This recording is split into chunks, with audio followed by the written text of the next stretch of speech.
نفسیات کہتی ہے کہ اگر آپ خوابوں میں اٹھتے ہیں تو آپ تخلیقی صلاحیتوں کے مالک ہیں۔ جب کوئی آپ کو یاد کرتا ہے تو اس کے 80% امکانات ہوتے ہیں کہ وہ آپ کے خوابوں میں نظر آئیں گے۔ جاگتے ہوئے آپ کے 80% خواب خفیہ پیغامات پر مشتمل ہوتے ہیں۔ سائنسدانوں نے دریافت کیا ہے کہ اچھی طرح سے آرام کرنے والوں کا چہرہ نیند سے محروم لوگوں سے زیادہ جوان اور پرکشش لگتا ہے۔ مطالعات سے پتہ چلتا ہے کہ جو لوگ ایک سے زیادہ تکیوں کے ساتھ سوتے ہیں وہ اکثر تنہا اور افسردہ ہوتے ہیں۔ سونے سے پہلے آپ کا 90% دماغ ان چیزوں کا تصور کرنا شروع کر دیتا ہے جو آپ کرنا چاہتے ہیں۔ آپ ایک رات میں 7 مختلف قسم کے خواب دیکھ سکتے ہیں اور ہر خواب 1 سے 2 گھنٹے کا ہو سکتا ہے۔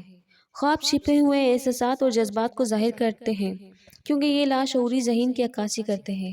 آپ جس سے پیار کرتے ہیں اس کے پاس سونا نہ صرف ڈپریشن کو کم کرتا ہے بلکہ یہ آپ کو طویل عرصے تک زندہ رہنے میں مدد دیتا ہے۔ آپ خواب دیکھتے ہوئے پڑھ نہیں سکتے، آپ خواب دیکھتے ہوئے ٹائم نہیں دیکھ سکتے۔ ویڈیو اچھی لگنے پر لائک اور سبسکرائب کرنا نہ بھولیے گا۔